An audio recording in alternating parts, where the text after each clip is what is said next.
everyone, to the Voyage to Vitality special edition of Fun in the Sun. I am your host, Laura Cross, for the Mindful Monday show. And I'm Dawn Livingston, the host of the Transcend and Succeed show. And we are excited to bring to you about discussing the transformative power of travel, our favorite vacation spots, the joy of exploring new cultures, and the impacts it has on our well-being, as well as some tips to reduce stress when traveling. And even more exciting is we may even have some of our season 3 guests popping in to join some of their favorite spots as well. Mm-hmm. Okay, Laura, so for people that are joining us maybe for the first time, will you tell everybody who you are, what it is that you do? Tell us a bit about yourself. Absolutely. As I said, I am the host of Mindful Mondays with Laura Cross, and that is a platform that I have put together to provide education, resources, connection, and collaboration for holistic alternatives and stuff to help others, and so that they don't feel like they are alone and they can possibly resonate and connect with others to get the help that they need. Okay, great. So could you tell us then what your most memorable aspect of your favourite vacation, what made it stand out from other trips that you've taken? Well, as you may see, there is this wonderful picture above me. That is Electra. I knew that. That is actually at Atlantis in the Bahamas. We went in 2017. We were actually in and out right before the hurricane. Not recommended to go to the Bahamas when you're coming into hurricane season, but Electra was a rescue dolphin from Katrina, and we were there. It was a trip that my fiance and I actually took with my parents, and it was a wonderful time. I hadn't been on a vacation with my parents since I was a kid, and my mom. I wanted to do something with the dolphins. I have been in love with, attracted to dolphins since I was knee-high to a grasshopper. Mm-hmm. But I've always been afraid to touch them, thought they were slimy. Aww. Afraid they were slimy like fish, but I always kind of like wanted to. Uh-huh. So I asked my mom, and my mom said, well, I've already done the shallow. If we do this, we're doing the deep water swim.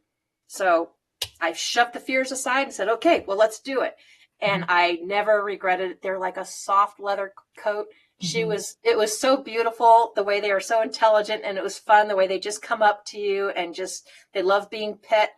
It's an experience I would highly recommend. Oh yeah, it's an experience I would highly recommend for people. Something Absolutely. I would just love to do in some tropical place somewhere. It would just be amazing. Yeah, I can totally understand why that was a great experience for you, because it's something I would love to do as well. Mm-hmm. Well, a couple things. I mean, it helped me get over my own fear of doing that, because I can fish. I just don't like slimy things touching me. It's like a soft leather coat. I almost just wanted to, hug them. Yeah. Oh, yeah. It was fun because you hold their fin, they pull you out, and then you stand and you slap the water. And then, they come back. They push me out by my feet, actually. And then you just sit there and you slap the water. They come back, you grab their fin, and they tow you back to the side. Nice. And there was just all kinds of fun things. It's just something I think people should experience if you ever have an interest to. It's a beautiful experience. If you ever have the chance, absolutely. Mm-hmm. Yeah. So, Dawn, for those that are not familiar with you, maybe you would like to give us a couple minutes and tell us about what you are.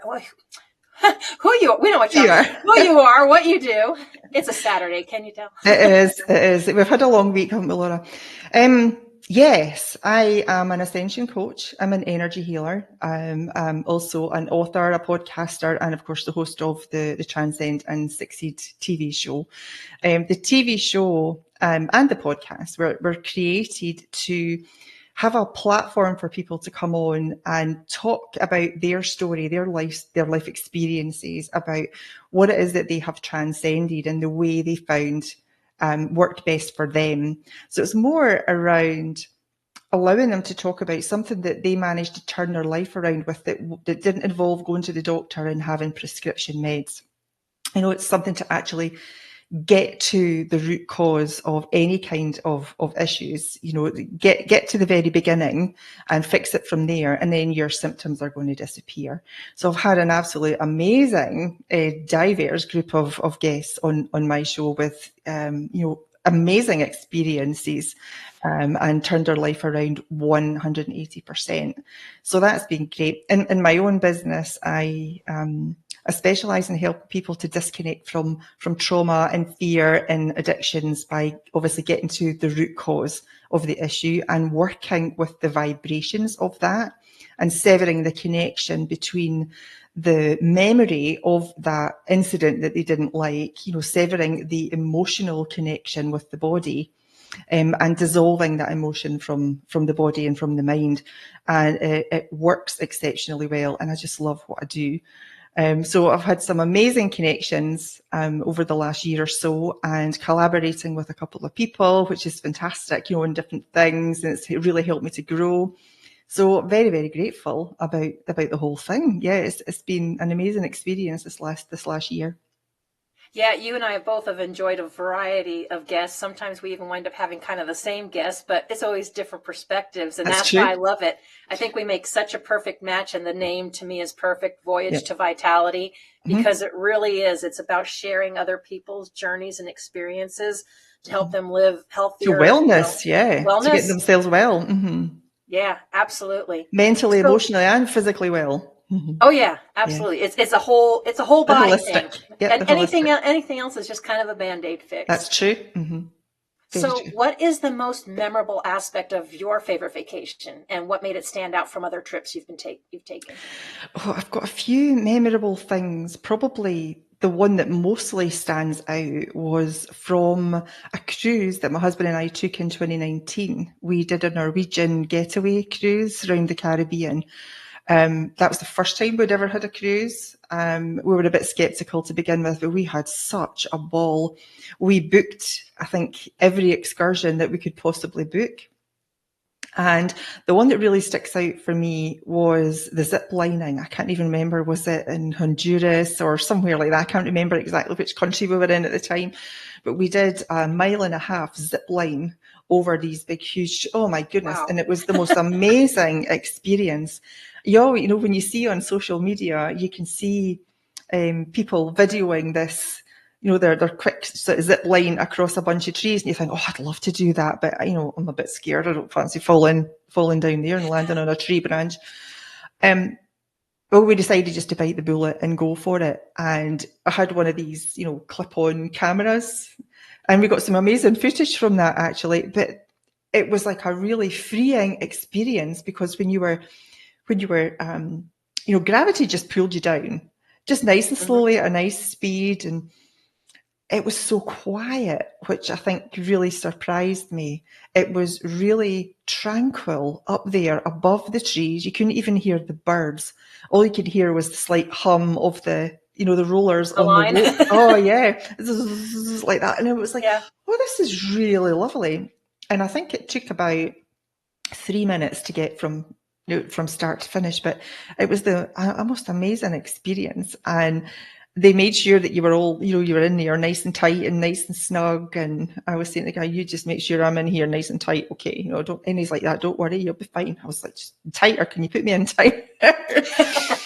But it was absolutely a great experience. So if anybody has the opportunity of doing something like that, I would highly recommend it, because it really is. It's such a freeing experience.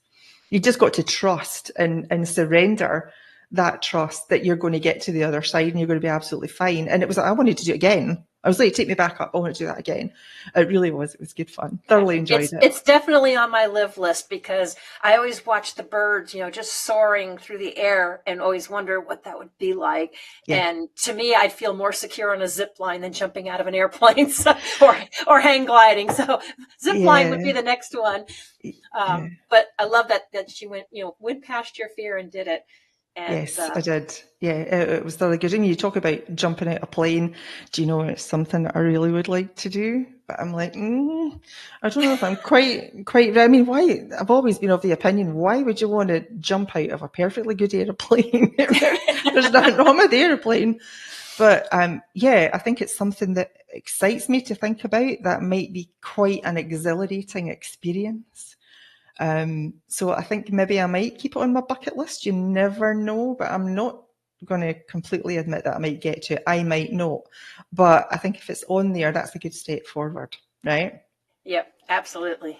Okay. I just have live lists. I don't do bucket lists. Well, a live I list, do yeah, not it have should be one. a live I do list. not have one foot in the grave. Well, that's a good point, isn't it? I think it's been in everybody's mind that it's a bucket list. But I that's know. a It's good like, point. And we'd start calling it a live list. That's a good I one. call it a live list. Okay. Yep. Right, Laura, you are a travel agent, and I know you have been for many years. So you are going to be sharing some of your knowledge and some tips with us today. So can you give us a health benefit or a tip around travel? Absolutely. I will give you both. Because I have been in the industry for over 18 years, and I always love to see people be able to take away and take that time. And what a lot of people don't realize is that when you can take a vacation that is 7 days or longer, there is actually a lot of health benefits to it. One of them is lowering your risk for heart disease. They have shown that men who don't take vacation are 30% more likely to have heart attacks. Yes. Middle-aged men that are at a high risk for heart disease, but they've made time for vacation, were 32% less likely to die from a heart-related disease. Mm-hmm. And women, we are no exception. I will tell you, women who took one vacation every 6 years, they were 8 times more likely to have a heart attack compared to those who took one vacation per year. Okay. So something to think about. It can really make a difference on your health. We don't realize how much we get caught up in the whole rat race and the stress that it pulls. No, absolutely. So, but one of the tips I will share with you is to make sure you plan your vacation at least 6 months in advance. I can't tell you how many times I've had someone that wants to go out of country and plan, and they want to leave in like 3 weeks to a month. Oh yeah, So, I'm not that organized enough to do it 6 months in advance. Usually it's, well, all right, do you want to go? Okay, let's go. advantages to it. There's advantages to it. For one, if you are working a job, it gives your boss more time to make sure that they can cover it and plan for your absence. If you're working your own business, then that gives you time to schedule things and make sure everything is in order and covered. You get better pricing on airfare, and you get a better chance of getting the accommodations you want. There is nothing worse than spending your hard-earned money and settling for something that you would have not necessarily been happy with, all because you didn't plan far enough in advance and what you really want is not available. Mm-hmm. I think there are, benefits to that. I mean, when we came over to the States in our honeymoon, I think I'd organised everything. I think it was 3 months in advance, and we booked a whole pile of things, and I booked all the hotels in advance, so we knew exactly where we were going to be at that time, and that worked out well. Apart from totally underestimating the vastness of the countryside and how long it would take to get from A to B and then from B to C, but lesson learned. But yeah, sometimes.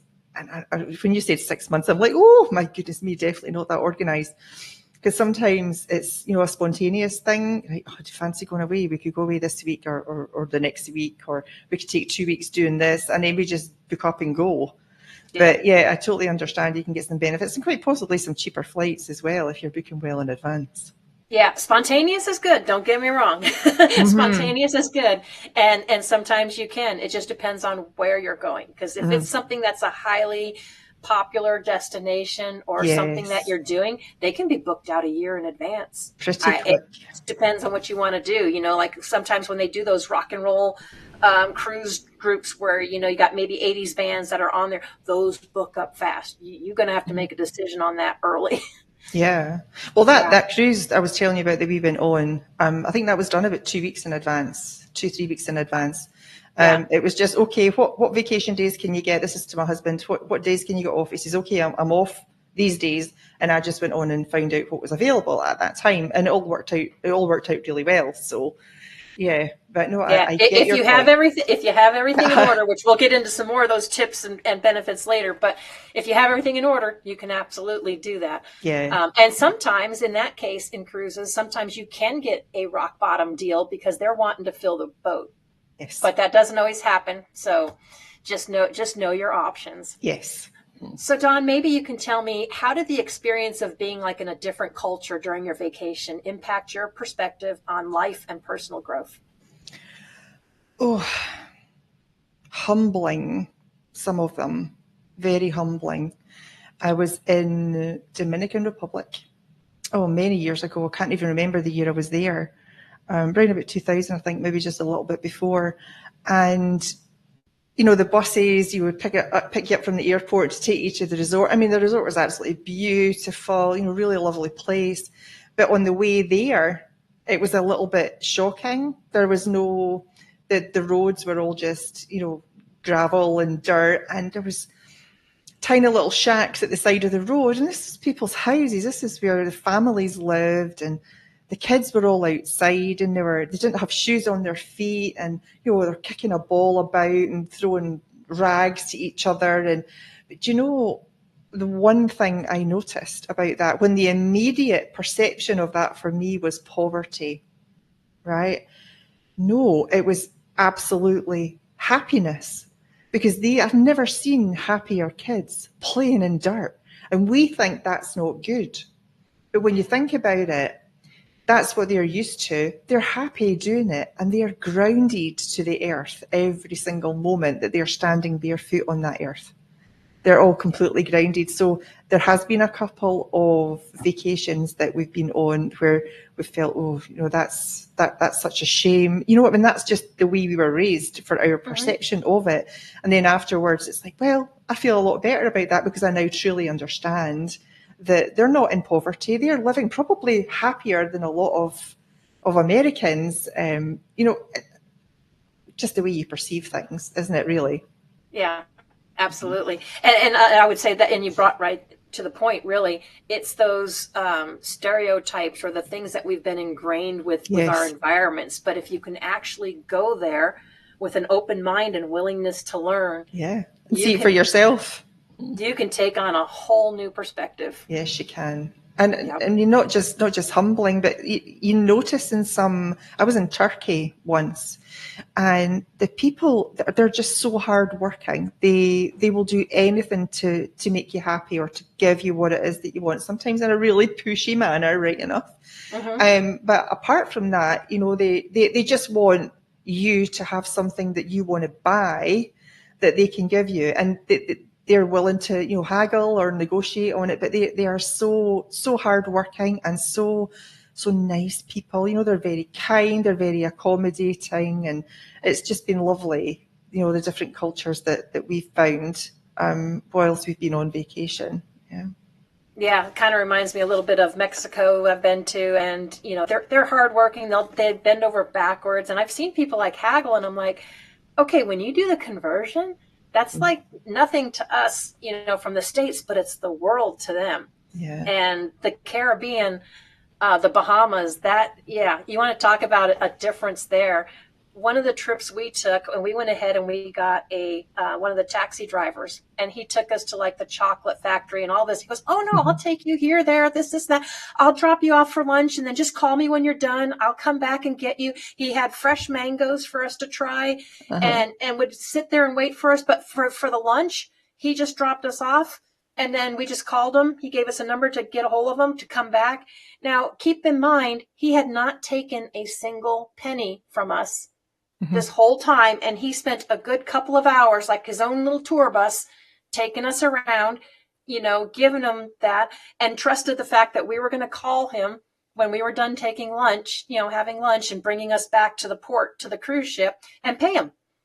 You don't you won't find that in American culture, you know, at all. But just nice as can be, it made the whole trip, and it was like our own personal tour. Yeah, and we had a wonderful time. It was just it's just amazing of how different cultures function. I mean, I wish we kind of could still have that same trust and ability in some of the areas. Yes, I would agree. We have in the States, and we do in some areas of the States, but in a lot of states, big cities and stuff, you don't. Yeah, that's not happening. Well, I can elaborate a little bit more on an experience that I had that was like that. We were in, my husband and I were in Tunisia. And that was the second time we had been there, because the first trip was just so nice. We went back again, and we took a taxi this morning from the hotel into the market. We wanted to go around and see if there's anything that was there that we could take back as gifts. And my husband has this really nice camera. It was like, $2,000-$3,000 worth of camera. And we took that with us to get some nice pictures, and he was snapping away, quite the thing. And then on the way back in the taxi, he had taken the camera off from round his neck and he'd put it on the seat beside him. And then when we got to the hotel, we got out the car and he left this expensive camera in the back of the taxi, right? So it wasn't until the next again morning where I just as sitting at breakfast, I was like, we need to go back and look back over these pictures. He says, yeah, we can do that when we get back to the room. And then he's like, where did I put my camera? What did I do with my camera? And then we realised he'd left it in the taxi. So we called the taxi company and said to them, this is the guy's name, because he was really friendly and chatty. And so this is the guy's name. Can you ask him if he found our camera in the taxi? Do you know that within 30 minutes, he was back at the hotel with the camera, didn't want any money. So we gave him a really nice tip because he saved us a lot of cash. But I don't know whether we would find that here very much. Possibly, yeah. And I would want to be hopeful, but we were just stunned that he had this really expensive camera in the back of his car and he still wanted to return it to us. So we were super grateful with that. Mm-hmm. Yeah. And it's rare. It does still happen. I'm not going to say it's not here, but it seems to be more of the exception. And I wish it was more of the rule. More of the rule. I hear you.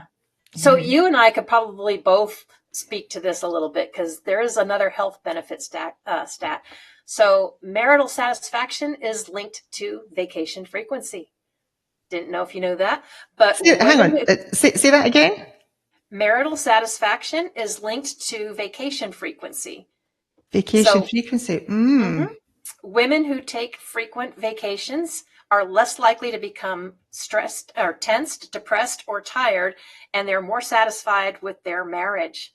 As a matter of fact, the U.S. Travel Association said 86% of couples who vacationed together reported the romance was still alive, and 94% said they feel closer to each other. I'm not surprised at that at all, actually, on thinking, because it's so nice to get away from what we would consider normality, isn't it?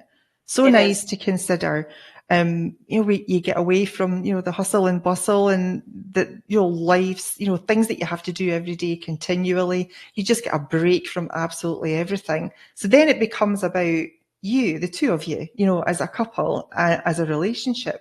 And I think that's really important for, continuing this excellent relationship that you have with your other half. You both get some time to concentrate on each other. Yeah. And just relax, let your hair down. And well, if you've got hair, but my husband's bald, but you can let your hair down.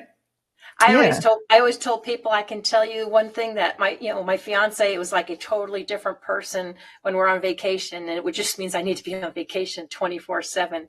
But before we get into that tip, we do have one of our guests from season 3 joining us. And so we have, we're not popping up here. Oh, there we go. There he is. We have Dr. Sajjad Vahedi with us. So, Sajjad, would you like to introduce yourself really quick and tell people a little bit about what you do? Hi, Laura. It's long time no see. How are you doing? So I'm outside. I'm on the road, and I stop in one of these rest areas to call this call. And my name is Sajjad, as Laura said, Sajjad Vahedi, and I'm a relationship coach.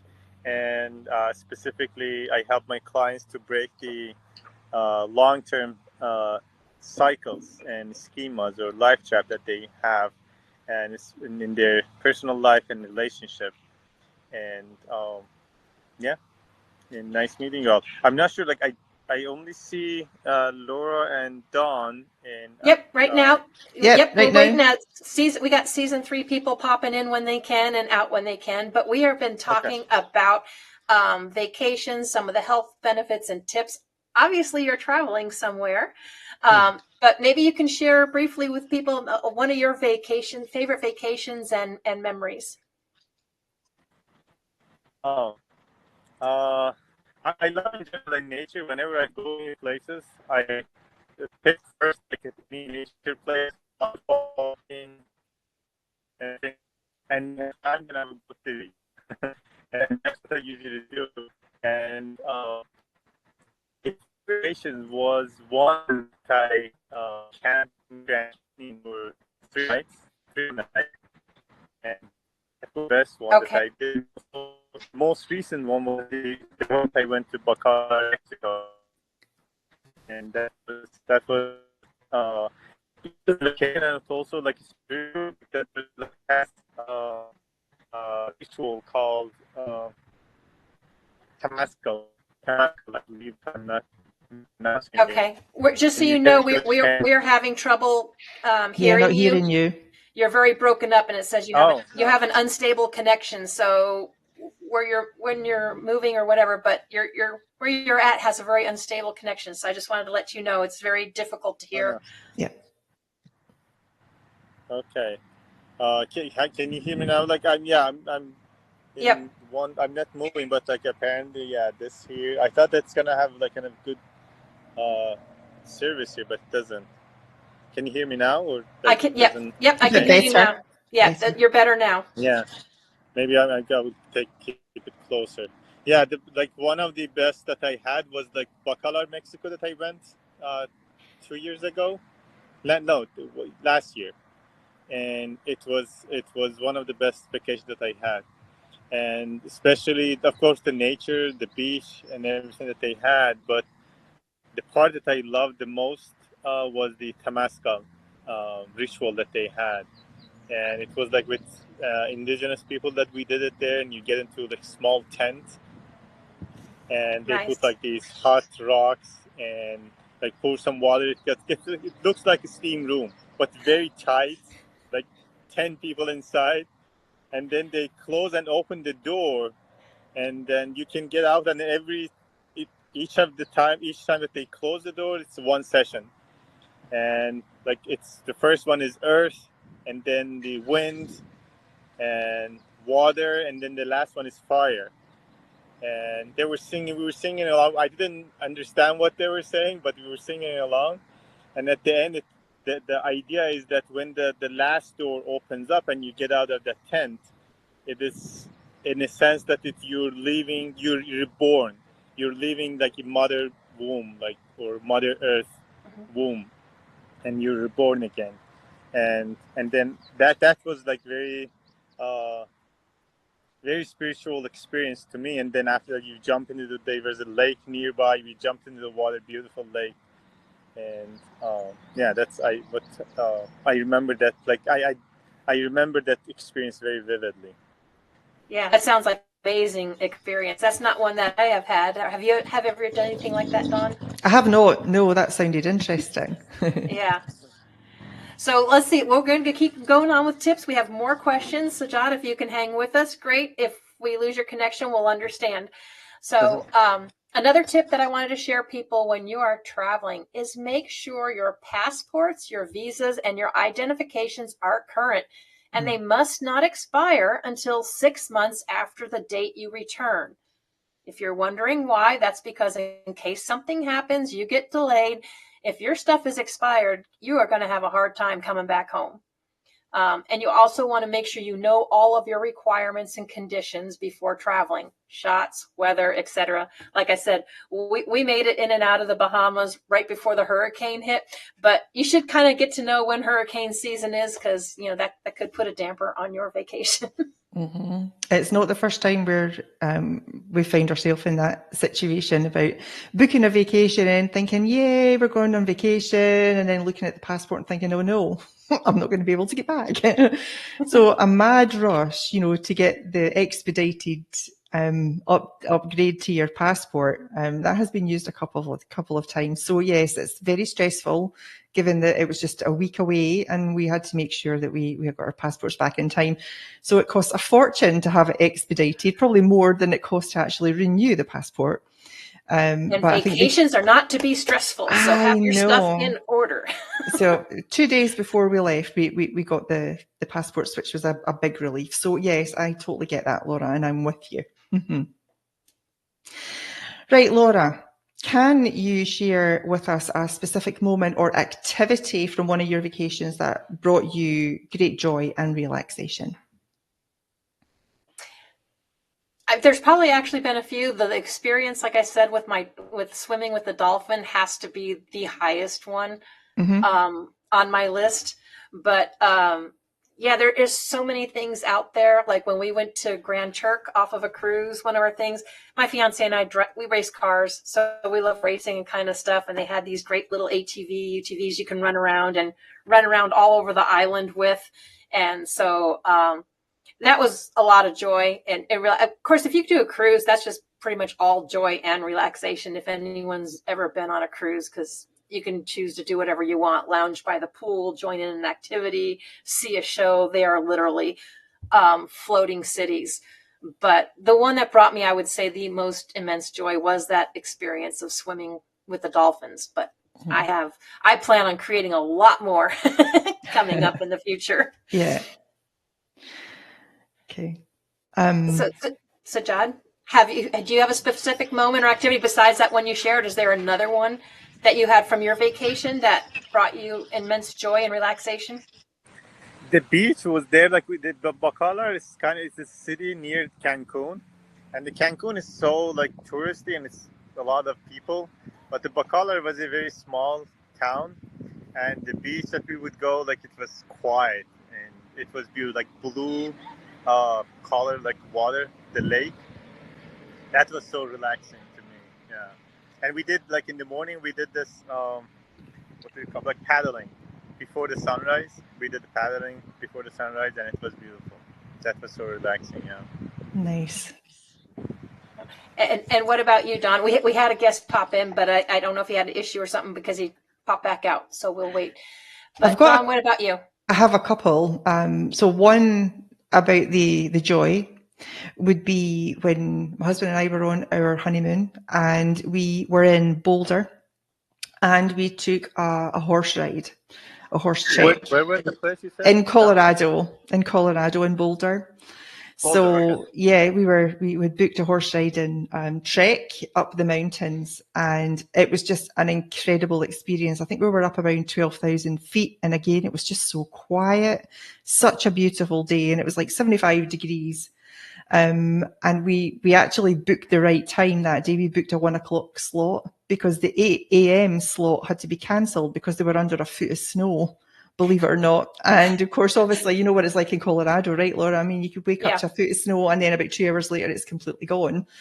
But that was just amazing. It's the first time I'd really been on a trek like that. And I just had, such a connection with the horse I was on. His name was Baggins. I can remember that to this day. And he was just he was an old gentle soul, you know, but he plodded along, you know, and nothing was a problem. And it was just great. And I think for a relaxation, like again, when my husband and I were in Tunisia, they did some kind of ritual, in the morning, like early morning. It was like 6 or 7 a.m. And they put like a coating on your skin, and you don't have to wear sunscreen for the entire day. So we kind of went into this wet area, just in, you know, swimsuits and things, and they have lots of incense and candles. There was a really nice, relaxing experience, and it was like a soap that their experience there with olive oil in soaps. They find that if they use this olive oil and they soap it onto themselves, then they don't have to use sunscreen. It actually prepares our skin for the sun for the entire day.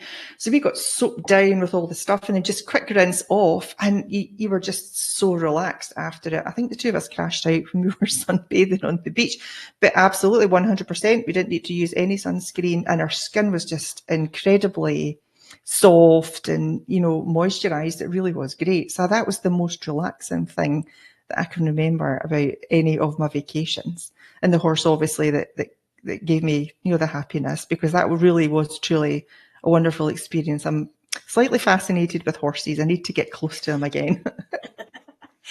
There's a lot of people that do healing with horses and stuff too. And as you mentioned, that there are actually a lot of countries and a lot of areas that will not allow you to use store-bought sunblock and stuff because it's bad for the environment, and they protect their environment. So yeah, that is a good one. That's great, especially for the reefs. I mean, we got specific instructions when we did the cruise, because we were going to be snorkeling in Costa Maya, I think. So we were going to be, you know, doing some snorkeling there, and it said you're not allowed to use the standard sunscreen. You need to use something that's reef friendly. So I actually found on Amazon, believe it or not, is an organic and, you know, completely plant-based one that's reef friendly. There's no chemicals in it whatsoever, and it's amazing stuff. And they check. They want to see your bottle of sunscreen. But when before you get off the boat and into the water, they want to just make sure that everything is fine. Because you can imagine in that kind of small area, and there's maybe 50 to 100 people, 5 or 6 different times in the day in this little area, you can imagine what's going to be rising to the surface and how polluting that can be to the water. So I totally get that. And damaging to the reef systems. Yes. It's amazing what all of that can actually do to the environment. So I'm glad a lot of them are doing it. Chemical-free sunscreen is the way to go. I don't think I ever use the other stuff now. Yeah. Sajad, what about you? Can you hear me? Yes. Which part? So do you have another one or another thing that had brought you, like immense joy or relaxation on one of your trips besides the one you shared? Yeah, like in the Grand Canyon, the camping that we did, and we were down like in the valley, and like we were camping there near the all the Havas, the waterfalls that there are. And one thing that I loved, it was like childlike experience that I had. We just get into the river there, and we would just do like wash ourselves in the water, cold water. We brought like some soap that you can use it in that water. But other than that, it was just really just water and washing yourself in that water like kids. That was one thing that I loved, and also I think that it would be the tallest waterfall there. It's called like Mooney Falls, and we hiking back, and I told my friend, just you can leave, and I'm gonna stay here for a few more minutes. And I started just watching, looking at the waterfall, and I found myself like staring at like waterfall, standing there for 30 minutes, and I was just so it was so I'm amazed. I was so amazed by the waterfall and the way it looked. I don't know what it is about waterfalls in general for me, and I was looking at it. It's mysterious, very refreshing when you look at the waterfall. And I was just standing here for 30 minutes and enjoyed that waterfall, and then came back to camp. Yeah, they get mesmerizing. Now, so you actually went to the bottom of the canyon. I've only been up on the top, but even from the top is just a gorgeous view. It is gorgeous. It's an amazing, it's an amazing canyon. If you've not ever been there. Yeah, and just for anybody, if they're wanting to go there, I mean, we don't live too far from the Grand Canyon now, so we thought we would go for a drive there, and they would do one of their guided tours that actually takes you down into the canyon. We thought that would be great to do a day tour. Do you know that they are fully booked over a year out? Over a year. So if you're coming to the States and you want to go and do that, make sure you book it, well in advance, because I was stunned. But it's obviously a very, very popular thing to do at the Grand Canyon. So make sure you get in front of that. Yeah, exactly. I went with a family that they go every year there, and we booked it to be able to camp there. But if you don't want to camp there, you can go with mules, and also some helicopters also take you there for a day trip. A helicopter sounds cool. I would do that any day. It's amazing. And so if people can't tell by the looks on our face, the attitude, here's your other health benefit. Vacations contribute to higher positive emotion levels, less depression, lower blood pressure, and lowers your waistline. Now, the last part, I have to say, I think that person has never been on a cruise, because there is so much food that you can eat, unless you've got a really good willpower. Your waistline kind of can expand, not shrink. But if you realize when you're talking about this and you're reliving those experiences, you should be able to feel the change over you and the different kind of endorphins and stuff that it releases. So it's just another way vacations contribute to that. 100%. Absolutely. And I think, actually, to be honest with you, we should work once a year, vacation the rest of it. I think that's the way we should go, because I think we would see a lot less stress in the world and a lot more joy and happiness. And I think we should do everything we can to get much more joy and happiness. So 1 week per year to work, I think, is a really good way. Yep, I agree. And before we go to our quick commercial break from a word from our sponsors, I will give you one more tip. Always get travel insurance, preferably the cancel for any reason type, but make sure you read through and understand what is covered, because not all insurance is the same, even if it goes by the same name. The best example I can give you is I always tell people I don't wish any bad things on anybody, but we had a cruise planned for my parents' 40th anniversary. We had the flights booked, the hotel stay, the excursions, the cruise, everything. And 4 days before Christmas, my husband died at 10 o'clock at the age of 36. So we were going to go put my grandma in his place. Well, literally a week before the cruise, she has to have a triple bypass.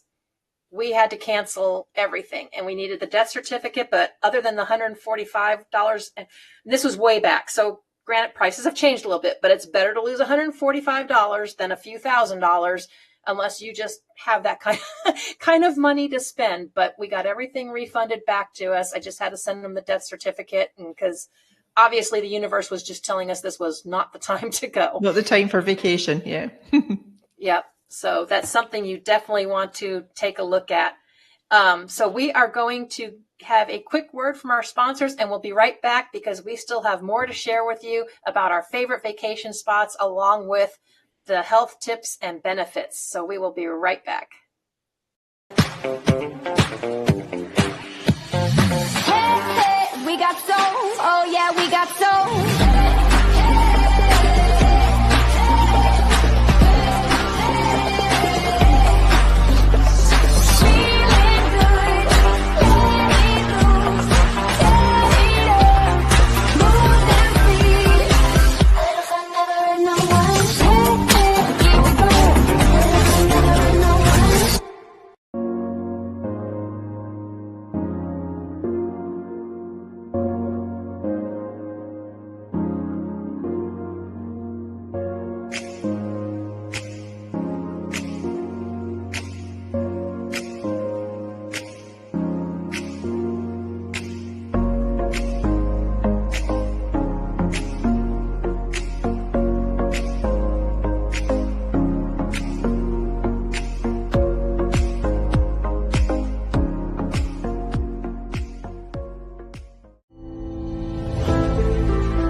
So I'll just let you know, Sajad had to leave us.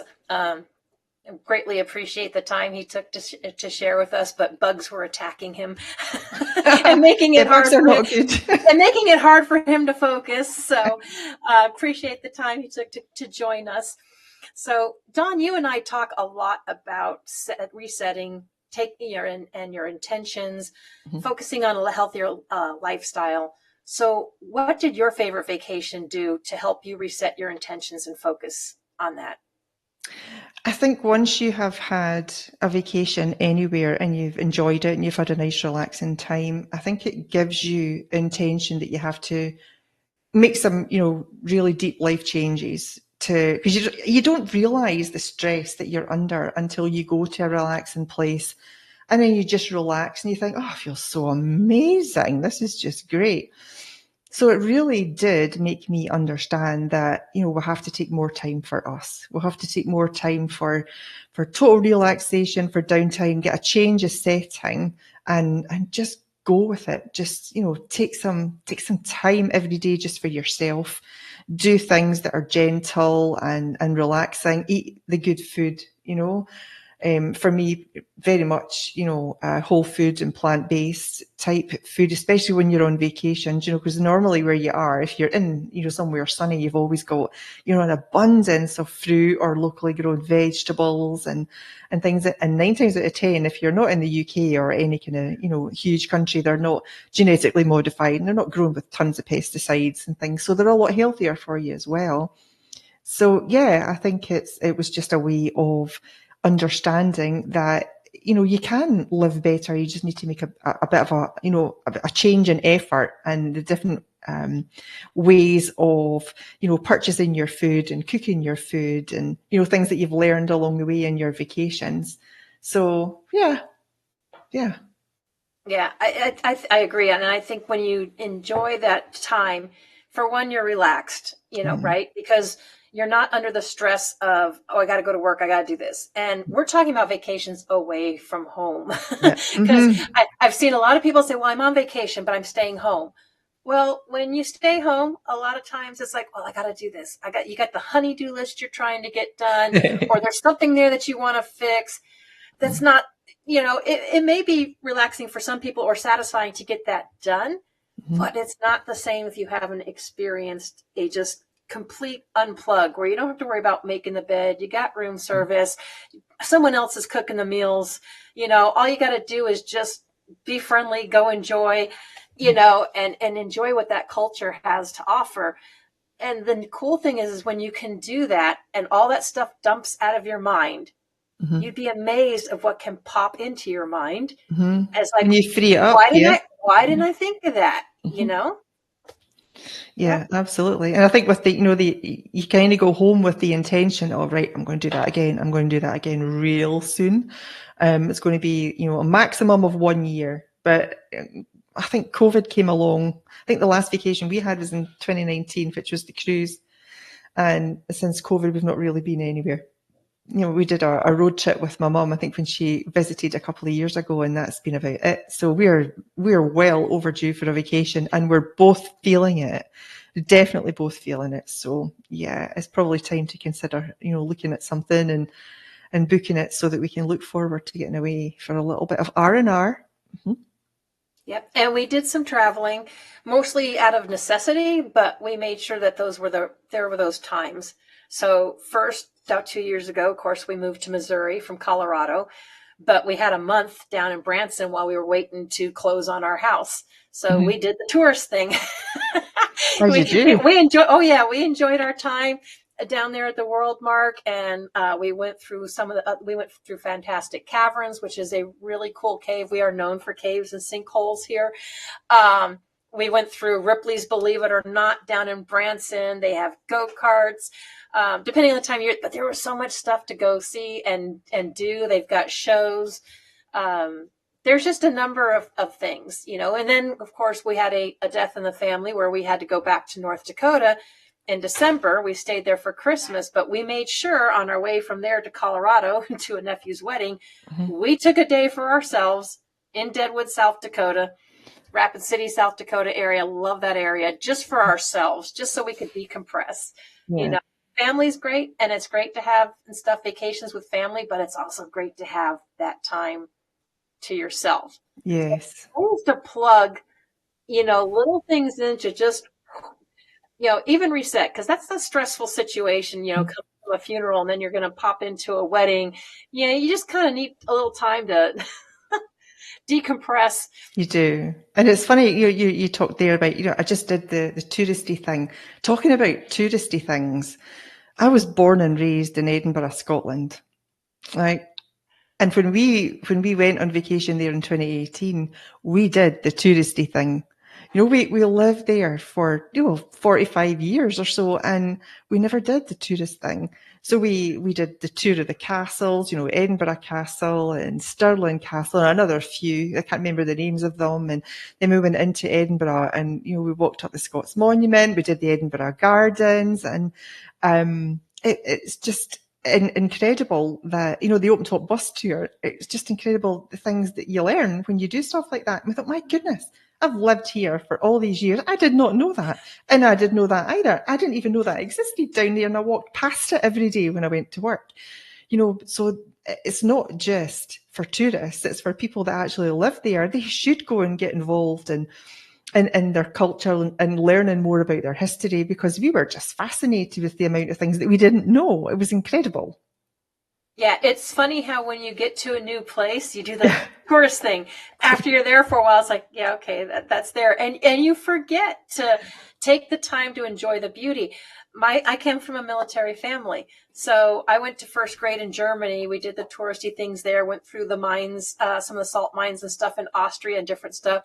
But when we moved to Colorado in 74, going to date myself here, but 74, I was in second grade. We did all the tourist things. We had Cave of the Winds knocked off. We went to the cliff dwellings. We went to the Royal Gorge, the zoo, Cheyenne Mountain Zoo, you name it. We went to all those places. Now, we still went to the zoo and stuff every now and then, but we never went back. And I spent over 35 years there. Never went back to Cave of the Winds. Never went back to cliff dwellings. We did make returns back to the Royal Gorge. But, we used to take those trips, go see the sand dunes, different things. And then when I got into the travel industry and people are talking about like one of the top destinations is the Broadmoor, I'm like, okay, I can drive in and out of it every day. I mean, it is actually a very nice area. It's at the base of the mountains, but it's like you just kind of start taking things for granted, or, oh, this is just this, but it's not just that. We just got busy and got used to it and forgot to take time to enjoy those things, I think. Absolutely. Do you know, it's something that's just popped into my mind, and I'll share it with you. It was one of the most amazing things that we have done on vacation was when we were in Tunisia for the first time, and we decided to take their excursion to the Sahara Desert. So we ended up, it's like 6 or 8 hours in a bus going south to the Sahara Desert, and we stopped off at I can't remember the name of the place now, but it's where they filmed the Star Wars. You and Mark Hamill and his family were down in this big hole and everything, and it was there we got to get in, sit and take our pictures, and it was the exact setting that they were using. It was just incredible to see, because I'm a Trekkie and a Star Warsy person and love all that kind of science fiction stuff. So I was getting my pictures taken with everything, it was super duper. And they had, local families that were there that when you got off the bus, they offer you some tea, and, so you give them some money, but it was lovely to taste. These different things were just fantastic. And then we left to get to the Sahara Desert. We had a hotel at the side of the Sahara. So we stayed there overnight because we arrived really late. So we ended up just having, something to drink and headed to bed, and up the next day in the morning. And we were on camels walking on the Sahara Desert.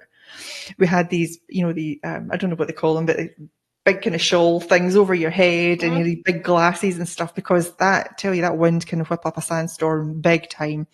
But that was the most amazing experience on a camel on the Sahara Desert. And the one thing I can bring back from that was the actual, the texture of the sand. It was like finely ground flour. It was soft and silky. It wasn't like coarse and grainy like the sand we've got in our beaches. It was just super, super. And it was lovely to walk on it. You didn't have that gritty feeling in between your toes. But there was just something about that was just really relaxing. Really relaxing, walking on the sand and sitting on the camel, walking on the sand. It was just an incredible experience. So if you ever get the chance to do that, if you're in Tunisia or kind of the local countries, I would do that, because that was really incredible. I would do it again. Absolutely. Yeah. And isn't it amazing how something as simple as sand can be so different and just totally change your experience? Yes. It just drains all the negativity from you and the tiredness. It's a re-energizing thing, grounding. I'm very much into grounding. You can tell. Yeah, I was going to say, did you take your socks and shoes off and stand in the sand? Yes, absolutely. Yeah, I had my flip-flops on, so the sand got in there anyway. So I was going to say, because I have been told it's not the same, because when you've got all that protection in the rubber from your shoes, the rubber stops it. Yeah, stops the grounding. Stop it. You bare feet is best. Bare feet is best. And even back home here in Texas, I'll get out there as much as I possibly can barefoot. However, when it's really hot, we have ants and lots of ants. And even if you just walk across the grass to the tree and come back again, there's usually a few nibblets round the toes. So you've got to put up with that. But I like to be barefoot on the grass as much as I possibly can. There's just a nice calming feeling about it. Yeah. There is, as long, like you said, as long as you're not getting bit by I know. bit by Welcome to things. Texas. Welcome to Texas. Missouri too. They have them Oh, too. well. Yeah, I don't get my area. So, yep, definitely the same. Yeah. So, and that is another thing about travel. It lowers your stress. It boosts your immune systems. They actually have studies that show that a vacation has the same effect as regular meditations and can significantly lower your stress and boost your immune system up to 10 months after returning from vacation. Ooh, 10 months. That's excellent. I actually find that being on vacation deepens your meditation and your connection with yourself. That's what I found. Just because your mind's not going completely crazy with all the different things that you have to do in a day, and oh no, I never got that done, I need to do that later, and your mind just races. When you're on vacation and you're calm and you're quiet and you're serene, all that leaves your mind and you've got a lot more clarity. So I find that it deepens your connection, your meditation and your connection with yourself. So that's another benefit, I suppose. Yeah, well, and the reason being is because most of us, we get stuck in that rat race or hamster wheel, whatever you want to call it, but people are working too hard. And when they do, it sends your adrenal system into overdrive. So it releases hormones that actually weaken your immune system. So besides being exposed to other cultures and other things, you can actually strengthen that when you can, not put your adrenal system in overdrive, which is relaxing on a vacation where you don't have to worry about nothing. I'll give another tip as well. Just be careful about drinking the water in the country you go to. Have to be very careful and find out whether you can actually drink from the tap or not. And I'll tell you why I said that. I took my my two youngest kids to Egypt. Oh my goodness, they were about 7 and 10, something like that. And we didn't drink the water. We just bought bottled water, but you never think about they rinse their vegetables in the tap water. And oh my goodness, it really upsets your system. And we had to get some kind of antibiotic or tablet to help it anyway. So yeah, be very careful about drinking the water when you're in any other country other than your own country. Just check that out and make sure. Even your own country, because that's true in Mexico too. But if you're in the state of Nevada, I know for sure, because of the mines and all the stuff that they have, you don't drink their water when you go to Vegas either. Get bottled water or make sure, because most of the restaurants are filtered. But yeah, you can wind up with a lot of problems because of all the mining and I did not know that. Whatever. Oh yeah, it's not just in other countries; it's in some of our states too. Wow, I did not know that. You learn something new every day. Oh my goodness, Nevada. Yeah, some people may go there and drink that and then all of a sudden not feel well and not even realize why. And it's like, well, all the mining and all the stuff that they've done that's run off, that's damaged. Oh, of course, so they put a load of chemicals in when they're mining and all the fracking is wet. Yeah. No, and there's some states you can go to, even if you're in a hotel, you turn the water on and the smell. And of course, we got kind of spoiled with Colorado because we had the Rocky Mountain water, but the more they keep building, the more they're going to keep damaging that. So it's always a good idea to check into those kind of things. Okay. Just thinking, Laura, tell us about a vacation of yours, and where you were, what you were doing, and what you found. Just tell us all about a nice vacation that you had. Atlantis always sticks in my head a lot because of the fact that was the last most recent one. But we did a cruise like you did. It was actually on Carnival Cruise Lines. It was called a 7-night exotic tour. And so it was over 4th of July. And at the time, sometimes they were still allowing them to do like the fireworks displays and stuff. They don't do that anymore over the water, but they used to. But they have these big celebrations and stuff. But we went to Aruba, we went to Curacao, we went to Grand Turk, and then we went back. And that was a lot of fun. We really enjoyed that. I found a ring that I absolutely love with tanzanite. I'm not a big jewelry person, but since, me and my fiance will eventually be getting married, it's like, well, I need a new ring. Tanzanite is this gorgeous blue stone with some diamonds around it. Nice. And again, it's a different culture because, I'm used to looking at things and like, oh, that's not affordable. Oh, well, we can do this. We can do that. Next thing you know, they just bargain and the price comes like way down. And so you can wind up getting things, but we had a great time just walking through and seeing the different places, all of the bright colored homes. In the Caribbean, you have the light blue, light pink, light yellow. It's just colorful. It's very colorful looking.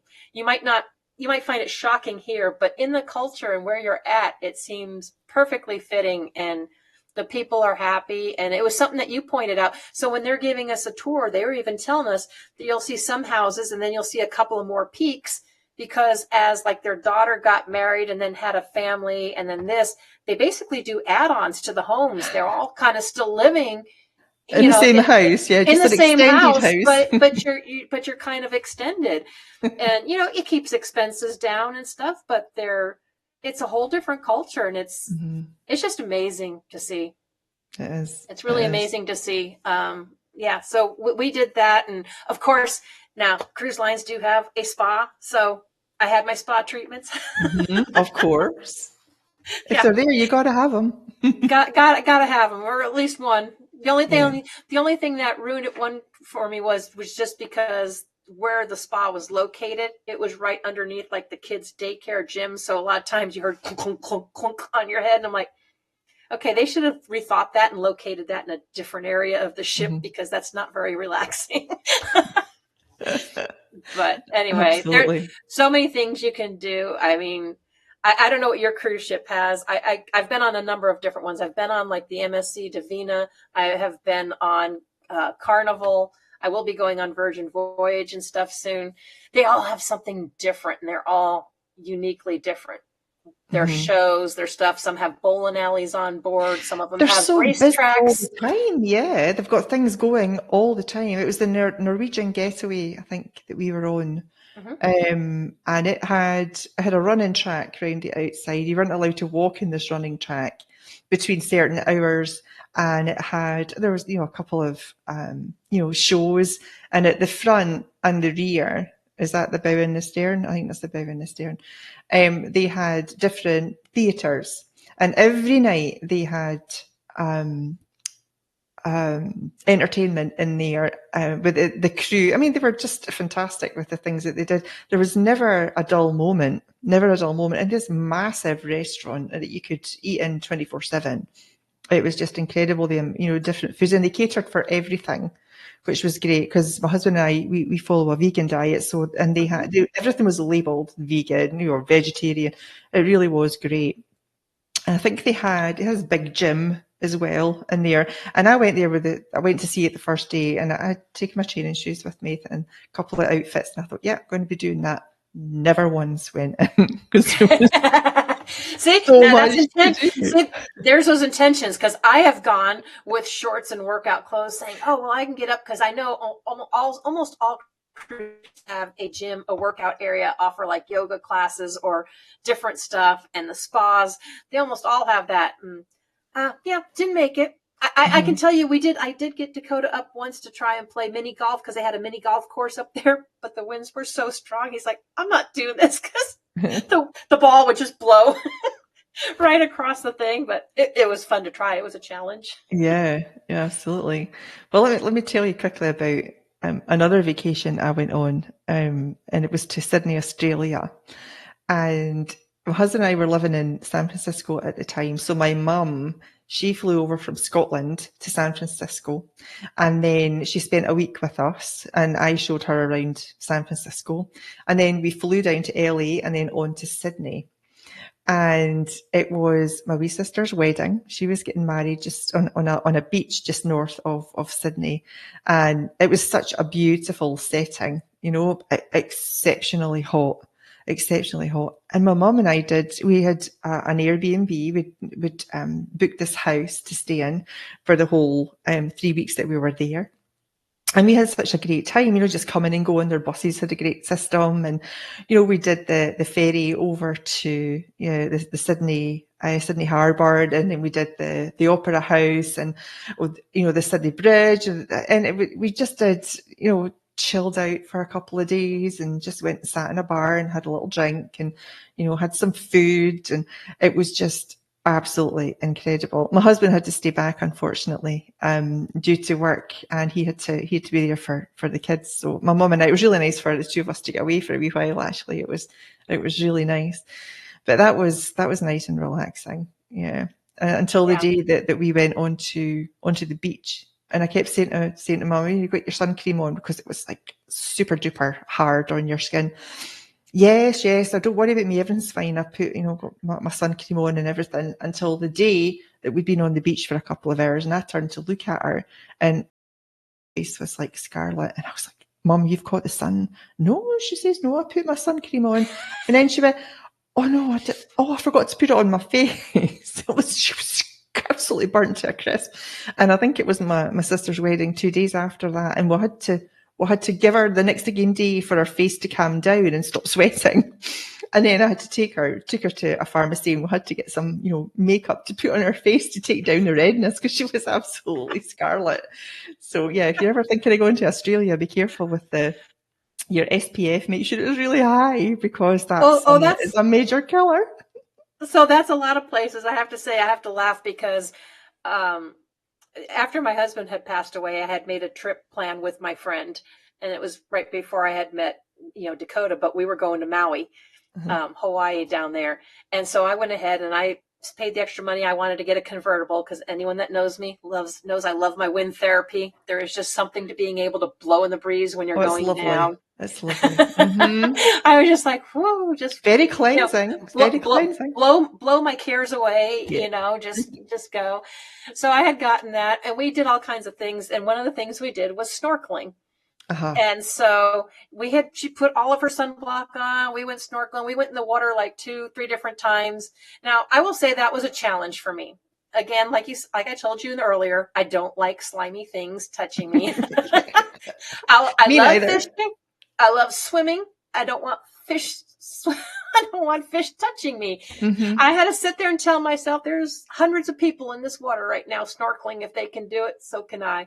So I went in there, I got in there, and I was doing fine. I was like, oh, cool, this isn't bad, because the water is crystal clear. Yes. So you can be hundreds of feet deep and see right through to the bottom. Yeah.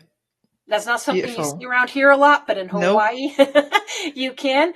And so here I am, got the whole snorkel thing on, and I look down, and I'm like, I am in the middle of a school of fish. Well, asthma attack. Here we go.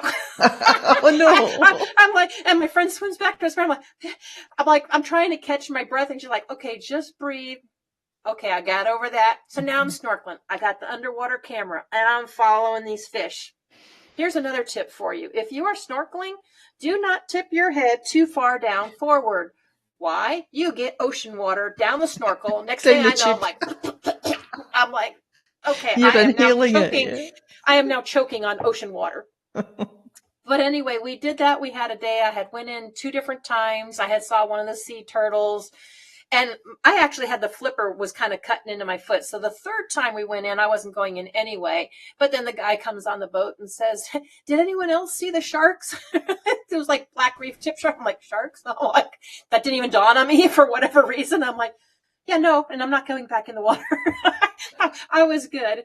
But my friend, who had slathered head to toe with all the sunblock and stuff on her, forgot to do the ears. Her ears, I've done that. Crispy. Her ears were so crispy and blistered. The only thing I hear the rest of the trip is, I know you need your wind therapy, but can we put the top up, because her ears were so burnt? And I'm like, I can so resonate. It's painful. Like, are you kidding me right now? But isn't that an area that you always forget about? I know I do. Always forget about the tops of my ears. It's not the first time that I've had crispy earlobes. It's just not nice. Mm-mm. Well, and she had extremely short hair, and the way her haircut was, it just made them expose even more. Yeah. I mean, some of us that have a good set of hair, unless it moves here and there, normally you can kind of be covered. But yeah. So yeah, there's a couple more tips in there for you when you're traveling. Well, here's a wee story about the snorkeling. Now you mentioned it, because when we were on that Caribbean cruise and we did the snorkeling, where I was talking about, the reef SPF, and they wanted to check that you had the right stuff. Well, I was the same as you, had a snorkel on and the flippers and the feet are going. I kept getting cramp in my toes with the flippers. And afterwards, I mean, hindsight's a wonderful thing, but if you're going to do some kind of snorkeling, you're going to have flippers on. Make sure you exercise your calves and your feet stand on your toes and keep pushing yourself up and down and up and down. It strengthens all the muscles that you need. Because trust me, when you get those flippers on, that's pushing a lot of water. Your muscles have to be really strong. And it got to the stage where I just couldn't do it. I had to take the flippers off and just use my own feet to propel me through the water. So there's a hint there. And I really enjoyed seeing all the different colours of fish, and like the ones that were there, they would brush past you. And it wasn't like an upsetting thing, because I didn't really want to have to touch them either, but they were not scared. I mean, they used to come in and stop and look at you, and then they would come back the way, and then off they would go, and then they would come in and look at you. They were just amazing, and they were really curious, and I've never seen colour like it. They were absolutely gorgeous. But I wanted to give you a bit of a laugh. Do you want a laugh? Yeah, absolutely. Oh, well, just real quick on the colored fish. So if you've never been to Hawaii, the short-term form is like humana fish, but it has a very long name. But it's very bright yellow, blue, has very vibrant colors. It's gorgeous, absolutely isn't it? gorgeous. It's but you're amazing. right. It's an issue for me. It's all up here. But go ahead. Share away. Bit of a giggle. I think we had some like 45 minutes in the water. So I had to swim back to the boat and just put up my flippers. And then I went back and I joined my husband, and I had the camera attached to my swimsuit. And they blew the whistle to tell everybody to get back on boat. And I was quite close to the boat at that time. There was like 4 or 5 people that got to the ramp in front of me. So they were getting up and out the boat. And it's really hard to get on a ramp and up a set of stairs when you've never done it before on a boat, on a moving ocean. So we thought, well, this is going to be a bit of a challenge. So I think I went up 5 or 6 people had gone in front of me, only to discover that the elastic around the leg of my bikini bottoms had expired. And I'm trying to get myself up this ladder with the butt cheek hanging out. And I thought, oh my God, what am I doing? I'm so embarrassed. And I just ended up falling about laughing. Because, what could I do about it? There was absolutely nothing I could do. So here's me trying to scramble up this ladder to try and get back onto the boat with the saggy right side of my bikini bottoms. I thought that was hysterical. I can laugh about it now, but I was pretty embarrassed. At the time, you're probably pretty mortified, but yeah. It's like, why could this happen to me? Why is this happening to me? Oh my goodness me. But afterwards, it was a bit of a laugh. It was a bit of an icebreaker to some of the people, because they came over and talked to us. What happened? Did you catch that on something? I was like, well, no, I've had them for 2 or 3 years now. They're probably just expired. So there's another tip for you. Make sure friends. your swimsuits are in good condition and not already stretched out and expired. You will have issues. It was funny. It was a bit of a giggle, but it's fine now. It's a wonderful thing. Oh, it's always fun when we can laugh at ourselves. It's better if you can laugh at yourselves in the moment, but being able to laugh at it later is good too. Yes, true. Mm-hmm. Yeah. No, that is funny.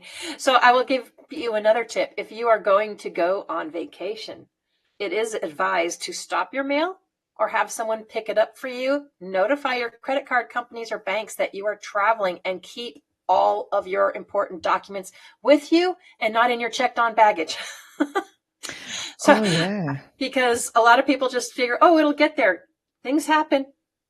It's the universe, things break down, or someone didn't get stuff. The last thing you want to be doing is entering a different area, country, or wherever, and not have your passport or your important documents, your medications. Keep things that are essential with you, and don't check them on plane. Make sure you carry them on. Mm-hmm. Yeah, good tips. So what about your mindset, Laura? I mean, how has vacation and traveling changed your mindset? I need to be on vacation all the time. That's what I said. We need to work a week a year and vacation. Oh yeah, I totally agree. You should make it the new norm. It should be, or at least a little more often. Because it's like I was told people. I was having a conversation with a gentleman the other day, and it's like when we have tragedy or trauma and stuff strike, it's like everything stops. Mm-hmm. Why do we keep waiting for that moment? Because if you had problems or issues, some things will work themselves out. Others will still be there when you get back. But you need that break, and mentally it is just, it's just really cleansing, invigorating. So I think it's just, yeah, you could to be able to do a mind dump. It's amazing how it really helps refocus. Because if you refocus because you're not focusing, let's put it that way. Yeah. You know, when you're on vacation, you're enjoying things, you've stopped thinking about all of the stuff you do, or hopefully you have. Now, there's some people that have trouble shutting that off, but, and I can say I can relate to that because I've had a busy mind, but I've gotten over it. It takes some training and some time to say, nope, that does not have to be done right now. That can wait. You know, put your little messages up, says, hey, I'm on vacation. This is what I'm doing. Out of office. Yep. It's better than burnout. Well, that's very true. And in order, I think, to keep your stress levels low, can I give a little tip? Based on experience. If you're on a cruise and you take an excursion, make sure you're back at that ship a good half hour before they're due to set sail. When we were on that cruise, we got off at, I think it was Cozumel or Costa Maya, I can't remember which one it was, and we did the Mayan ruins excursion. I absolutely love that excursion. I'm a very energetic feeling person. I really do feel the energy of people and places. And I could have wandered around that place for absolute hours. I absolutely thoroughly enjoyed it. So we ended up, our taxi was a little bit late because we got taxis there put on for us, which was fine. And ours was a little bit late coming to get us. And we wanted to get taken into the town, which was only about a mile probably from where we could see the ship had docked. We wanted to go into one of their stores and maybe get a pair of sunglasses each, as you do on your vacation. And we were in the shop trying all these sunglasses on, thinking, oh, this is great. They've got so many different pairs. And we had a great time until we looked at our watch and realised it was 10 minutes to go. We had a whole mile to go. You have never seen us run and walk so fast. And we made it with 2 minutes to spare. And that was absolutely terrifying because even though it's just a couple of minutes late, if you're not there when they're setting off, you're responsible in getting 100%. Yourself from that location to your next port to get back on the ship. So we just made it. So yeah, lower your stress levels and make sure you keep checking your watch and you're going to be there in plenty time because that was a really close call. Yeah, that's why I would say vacations are not stressful unless you make it that way. You make it stressful. Yes. I always advise people, if you're going to go on a cruise, you fly in the night before and you stay in a hotel. Yep. Don't try to fly in and board that ship. My mom has done that before, and she was stressed for 2 days because they were literally pulling the plank up behind her butt, and she was so unnerved. It took her a good couple of days to just calm down and enjoy. But that's planning. Right? That's planning. If you come in a day before, okay, so maybe it's a little extra expense. But if you have bad weather, mechanical issues on your plane, trust me, you'd rather be late than be in that plane when it's got mechanical issues. So roll with it. But if you've planned it out to where you can be there the night before, then board your ship the next day, use that time to enjoy a new area, the hotel or whatever the surroundings are, make it as part of your vacation and stuff before you go. Now, generally, there's no issue to book a flight the same day, later on the day after, that, like if the cruise ships normally come in like about 7 a.m. Very rarely do they come in later when they come back to port. You can normally do something like later in the afternoon, unless you happen to be on the seas when there was bad weather and they've had to detour. But again, that's where your insurance helps you for travel interruptions. Well, that was what we did when we did it. We went out in Miami. So we flew in the afternoon before and we stayed overnight in the most horrible hotel. It was the dirtiest hotel. I mean, you kind of opened up the bathroom and the shower still had, the kind of soap running down the inside, and it looked like it hadn't been cleaned in years. There was a funny smell, and I thought, I just don't want to touch anything in here. So the next again, we kind of had to bite the bullet, but the next again morning before we set sail, I cancelled the booking because I had booked both nights on, for before we left and the day we returned. So I cancelled that thinking, not going back there. Ended up booking another hotel So we found our way to that hotel. We got there and I handed over I think I booked through Expedia and I showed them the receipt and, oh, we've not got a booking for you, Mrs. Livingston. We don't have anything. And I was like, well, I definitely booked it through Expedia. And I pulled up all the information and showed it to him. He says, doesn't matter. We've still not got it, but we'll get you a room. I said, oh, okay, that's fine. Everything went really smoothly other than that. And he said, okay, so just for any inconvenience, that we didn't get the booking from Expedia, he says, well, we'll give you a higher cost room for no extra charge. I'm like, okay, fine, that's great. Thanks very much. Don't mind if you do. I had to get to the room and it was right at the very top. It was this huge suite. I did not want to leave there. Can we stay an extra night? This is amazing. It was absolutely beautiful. But of course, the price tag came with it as well, and their restaurant and their bar. But it was really nice to stay in a lovely hotel. So yeah, if you can, I did not do my due diligence. I didn't do any checks really. I just kind of, picked the first one that came up that was the closest. That was the way I did it. But never again, not after that experience. Not at all. And if you're not sure, that's another good reason why you can still get a hold of a travel agent or someone that has it, because we're not extinct. We're just online and work from home. There's very few brick and mortars. Yeah. We may have experience, we may not, but it's kind of that old adage, you get what you pay for. Yes. I have seen so many people try to pinch pennies. I want to do this, this, and that. Okay, but it's not in a very good area of town. It's not this. You're either going to suck it up or, and also, or things cost a little more. Yeah, and make sure you read the reviews. You've got to read the reviews, because I was somebody that would go on price, like you were saying, not really thinking about anything else, not really thinking about where the area was. If it was a good price and that was what I wanted to pay, I would book it. But I will definitely be looking at loads of reviews, because when I went back and looked at the reviews for that hotel, I think they were like 2 out of 5. So, on booking, that would have definitely swayed my decision to make and read your reviews with a grain of salt, because there are some people that could have the tiniest thing and they blow it up out of proportion, like the whole thing was horrible when it really was not. So again, it's down to perception. You're intelligent. Make your make your own decision. I do know I have ways to help people save up to 59% off of hotels and more, but they'd have to get a hold of me. There is ways to make that less expensive, even if you're not in the travel industry. Yeah. So there's lots of ways and stuff to do that. But yeah, it's just lessons we learn, right? And that's why I tell people, because I know people, and they shall remain nameless. It's not me. But they plan every single activity and everything out in their vacation. And then when it doesn't happen, guess what? They're not relaxed anymore. They're stressed. I'm not saying they're out of control.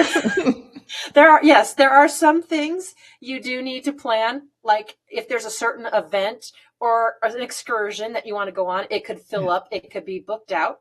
So you definitely want to do that. Book that ahead of time. But don't be so rigid about a schedule that, oh my God, this didn't go this way. Because then now you've just lost all your benefits for just take it as it is. It doesn't matter if it's happened, and there's nothing you can do about it. So just let it be. Yeah, just go by and think of something else to do. Absolutely, it's not the end of the world. But yeah, there are people who are want to be in control of everything they do every time. They want everything to run on schedule, and when it doesn't happen, it really throws them off kilter. But yeah, just go with the flow, people. Just go with the flow. Or we always called it maximizing your time at Wally World. There you are. If you've ever watched Family Vacation in Wally World, on a schedule, seeing this, whoop, off you go. That's just not a vacation. No, it's not. And I understand I shouldn't say I understand. I can relate when people have not taken a vacation in so long, and now they're spending a week or two. It's like they want to try and pack everything in one time. Just take vacations or even shorter trips a little more often, and you won't feel the need to slam so much in one shot. Absolutely. I so agree with you. Yeah. Do you have any more tips or health benefits? Oh, of course we have more. This is travel. Are you kidding me? So if you understand kind of what we're talking about, how it resets, how it clears your mind, they actually have statistics, and it has been proven that when you take a vacation 7 days or longer, if you're working for someone, you can actually increase your chance of getting a promotion or a bonus. If you're a business owner, you can actually be more inspired to elevate your business. They have actually done U.S. Travel Association and Project. They surveyed 5,641 adult Americans who worked 35 hours plus a week, and they monitored their vacations for 15 years. So their results was that taking more vacations resulted in greater success at work, as well as less stress and more happiness at work and home. And who does not want more happiness at home, if not at work, but definitely at home? Everybody does. Yeah. And again, it comes back to the, I know well, both of us are very big on self-care. It comes back to looking after yourself, because if you don't look after yourself, who's going to look after you? You've got to take responsibility for doing things. And getting some time away from work is sometimes an absolutely massive benefit, because I think probably a good percentage of the time it's work that causes the stress in your life, right? Mm-hmm. And I'm sure you can talk even more about the intention and what you're throwing out there. Because if you're throwing out there that, oh, well, my flight's probably going to be this, my flight's probably going to be late, or I'm going to do this, stop throwing that stuff out there. Yeah, you're sending the wrong signal. intention. You've got to be of the right mindset when you're planning these sort of things. I find now that I just book some things, and my expectation is that that's the way it's going to go, and that's the way it does go. But beforehand, where you think, oh, God, I bet you that flight's going to be delayed, and I've only got an hour and a half layover here. I bet you that incoming flight's going to be delayed, and I'm going to miss my flight. And guess what happens? That's what happens. And it throws you into disarray, and then you get annoyed, and then you're sending out some more bad vibes. So always have these good intentions that things are going to go well for you, and everything's going to go as planned. Yep, everything's fine. Don't worry about it. Don't give it don't think about what might happen that's the worst case scenario, because where your focus goes, your energy flows, right? So if you put your attention on something that's negative, that's what you're more likely to create. So why don't we put our attention on something that is positive and exciting, because that's where our energy will go. And if we put our energy there, then we're more likely to create that. And I found that many, many years ago, and it works every time. You just have to remember to keep being in the positive rather than thinking about what could go wrong, right? Yeah, absolutely. Good vibrations. Good vibrations. Control what you can control. When you can't control it, let it go. Let it go. Yeah, because if you can't control it, what's the point in worrying about it? Yeah. There is no reason. So you and I recently met up in Los Angeles. Yes, we did. Because we had the conference for the TV show host. So, and we flew out of LA. So here's a scenario for you. I was sitting across, my flight, had changed gates. So I went and changed gates. And there's this couple sitting across from me. They're waiting. They're going on vacation, and they're flying to Puerto Vallarta. So they were supposed to be boarding in about 5 minutes. And here comes the announcement across the thing that they have deemed the plane unsafe to fly. Oh. And so they are finding them a new plane, and they're going to be rescheduled. Now, I can imagine. Tell me, what would you rather do? Be delayed a day for your travel, or possibly wind up in the drink on your I would be happy with or the go delay. down in flames. Are you going to tell me that they were complaining? No, so the gentleman across me, I told him, I said, it's better than winding up in the drink. And he says, yes, but now my wife's going to go shop. Oh, I see. So if you've been in LA airport, which is my first time in LA airport, it is huge. It's massive. And it has your Gucci bags, all your top name, high dollar. Oh, you can spend a fortune. Oh yeah. Well, plus it's at the airport. So it's already, and if so, LA, it's already expensive. It's at the airport. It's going to be even more expensive. And whoop, off his wife went. Uh-oh. Now, their plane was supposed to take off, I believe it was 9:30 a.m. Their new plane is now taking off at 5:30 p.m. So she's a whole day. That's amazing.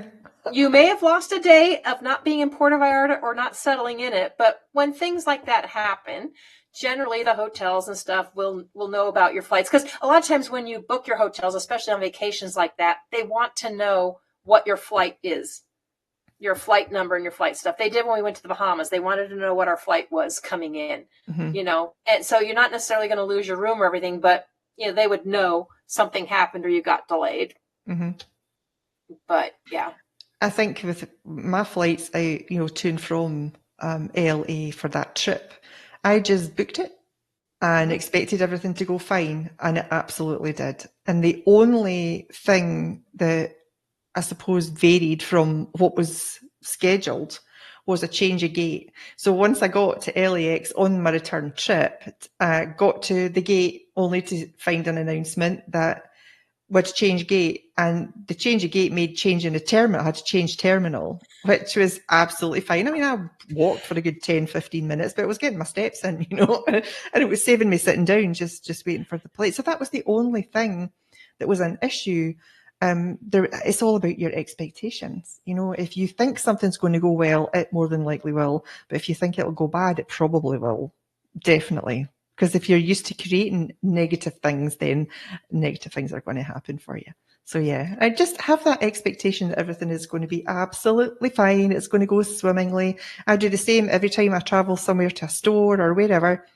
Yep, there's going to be a parking space really close. I'm going to get that, no problem. And I do every single time. Just have to train your brain. Yep, and watch what happens. Yep. Now, since we are talking about flights, I do have some important tips for you for flying and a funny story. Yes, and a funny, well, to me it's funny. I'm sure it wasn't to her, but to me it's funny. So she shall remain nameless. But when you are booking flights, book them on a Monday or Tuesday. It does not matter when you're flying out, whether you want to fly out on a Friday, Saturday, Sunday, but your flights are generally cheaper when you book on a Monday or Tuesday. Now, my thought behind that is because most people work Monday through Friday. They're too busy to be planning vacations. And so what do they do on the weekends? They sit down and they type and they book their vacations. So do you think that's the 2 days in a week that they don't get as many bookings and they're trying to promote that in that way? Yeah, Wednesdays are fairly safe. Normally by Thursday and Friday, you will see them start to go up. So if you're ever checking them, you can see the exact same flight and you can see it jump in price. Of course, the closer it gets to you leaving, the more that price is going to go up. It's going to go up, yeah. Yeah. And that's interesting. Flights control their own pricing. No one has control over them but the airlines. Yeah, they're a pest. Up and down and up and down and up and down. It's like, for goodness sake, just give me a price. Yeah, and so if you are doing a connecting flight, like I had to, going to LA, I know yours was a direct flight, but if you have to do a connecting flight, you should give yourself at least an hour and a half layover time in between. Now, I will tell you about, a client that I would have had. So she came to me about booking a flight to Hawaii. We spent an hour on the phone. And while I'm going through different things, she's doing her own research. We came up with one. The flight total was $700 and something at the time. Now, this is quite a while ago. Okay. And then we told her not to book on the weekends, not to do this. I see her later on for a party. Well, she decided to book her own flight. She did it herself. And instead of $700 and something, she paid over $1,000 for this ticket. And then she tells me all excited. She goes, I'm so excited. She goes, I only have a 30-minute layover in Phoenix. Oh, no. That's cutting it fine. I said, good luck with that. She says, what do you mean good luck with that? I said, it takes almost 30 minutes to load a plane and get them taxied out or to taxi in and unload. And I said, and if you are not in the same terminal, what's a terminal? What's a hub? I said, you mean I'm in the same concourse? And I was like, we have to get a bus or a train. It was not like this was not explained to her before, but she was proud of her 30-minute layover. And I'm like, well, yeah, these are huge. Just because you're on United or whatever you're on doesn't mean you're down one terminal. They could have a couple of hubs, several different terminals. Case in point, when I landed in Dallas, I think, LA, I think, was the one that had 250 something gates. Dallas had 120 something. Okay. Now I got lucky, but I knew it was just me. I can walk as fast as most people run, and I didn't have nothing to really pull behind me. So I was not worried about it, but I wanted to get to LA by a certain time. And my only choice on the way out was a 40-minute. I had a 40-minute layover. That was it. But I was only 8 gates away. I got off, got on. I had about 10 minutes. Makes a difference. I had time to stop in the bathroom before you go back on. But that's why you want at least an hour and a half. It takes almost 30 minutes to board, unboard. And especially if you've got a case on, if you've got a case in the hold, they've got to get that case and they've got to reroute it to the right aircraft for your onward flight. That takes time. especially nowadays. I watched Mhm. Delta do this the whole time or not Delta, America Airlines do this because they're worried about packing the seats, butts, end to end. So even though your carry-on may fit, their overhead carriages could be full, and if it doesn't fit underneath, they're going to want you to check them on, and then they have to pull them up and have them meet you when you come off. Now they won't charge you for it, but it's going to get checked under, which is going to delay you a little bit more. Mhm. So that hour and a half is good to be able to go to the bathroom, breathe, get something to eat, stretch your legs so Yeah. you don't get, I'll just call it flat butt syndrome. Well, you don't But seize up. yeah, you get a lot of things that lock up in flat butt syndrome when you can only move so far in a seat, especially if you're the ones that got squished in the middle seat. Of course, if you can afford to, I'd always upgrade and get more leg room. But, when you're flying on budget, you fly on a budget. But know the airline policies on the luggage size, the weight, and the cost. They are all different. Do not Yeah. assume all the airlines are the same. I told people if I was to keep up with airlines, it would be a nonstop job of all their changes in this. Just when a client needs to go somewhere, I'll dig in for them or whatever and let them know what they need to know. But it always keeps changing. There you are. Well, that's some great tips, Laura. I think we've had some good tips, some good information, some amazing benefits of travel and having some fun in the sun, and some funny stories as well, and some nice memories from loads of different vacations that we've both had. Yeah. And there's some more that we could share. And I know we Yeah. still have some time left. We've talked a lot of places that are not in the U.S., but I know you have enjoyed yourself at some places in the U.S. Is there another place that you would like to share with us that you enjoyed? Oh, a few places. Well, when we were here on our honeymoon, 14 years ago now, but we hired a car and we did the Four Corners. So Utah, Colorado, down New Mexico and Arizona. So it was just kind of fleeting days around about. I mean, the Grand Canyon was always great, but what I really enjoyed, and we've been back there about 3 or 4 times, I think, before we came to Texas, was to go to Utah and the Arches National Park. Now, the Arches is just really what it is. It's naturally formed arches in the rocks, in the natural rocks. And they've all got different names for them. There's one called Tapestry, the Tapestry Arch. And that's my favourite because it seems to be maybe not one of the biggest, but one of the broadest. And it's just lovely. There's such fabulous energy in these natural places. It really is. And the colour of the soil, because they've got so many different minerals in there. It's just incredible. So the Arches National Park, I would definitely suggest to somebody to go and see. And there's a town just near there, I can't remember the name of it now, but it's got amazing little bars and restaurants and places to hang out. And there's a huge big river down there you can go a little bit of rafting on. And there's so much to do in these kind of areas, even though it's like, miles out the way. It's in the desert, but it's just absolutely fabulous. I loved the Arches. Yeah. And normally when you drive through there, they have overview areas where some of the native people have their jewelry and stuff that they handcraft, and that's always neat to see. But isn't it cool being able to stand in that spot and say, I'm in 4 states in one spot. In one spot. At one time. It's like, because we've been there. That was one of our tourist things when we moved to Colorado. It's like we had to get, when we went through, and it's like, gotta go stand on the 4 corners. Yeah. Well, I will say one of my favorites, because besides dolphins, anyone that knows me knows I love bears. So if you ever get the chance to go through like Rapid City, South Dakota, I would highly recommend you go to Bear Country, USA. You stay in your vehicle, you drive through, the bears are literally just walking all around. They cross the road right in front of you. They're there. All different kinds of wild animals. They have the rams and other different animals, but you can just drive right through it and get some really great photos. Absolutely love that because I love the bears. Nice. I would recommend any kind of cruise, a Caribbean cruise, or wherever it is that you are, and take all the excursions. Do one in every port where possible, because you're getting maybe an additional 3 or 4 vacations in one spot. It really is, and you learn a little bit of history. You get to do like the zip lining. You know, I'd never done zip lining, and I'd never actually done snorkeling in that type of area. So that was all new to me. So, and I think it just, you can cram a lot into that space, because you usually kind of dock at 8 in the morning and you can get off about 9 a.m. in the morning, and then you've got to be back at 5 o'clock. So you can fill your whole day with an excursion, even if you just wanted to go and, you know, hire a sunbed on a beach and just lie there for the day. You know, you can absolutely do that. So, you know, get out when you do a cruise, get off the boat and have a look around, take in some of the culture, you know, see what they've got to offer. And when we were, I can't remember which one we were doing now.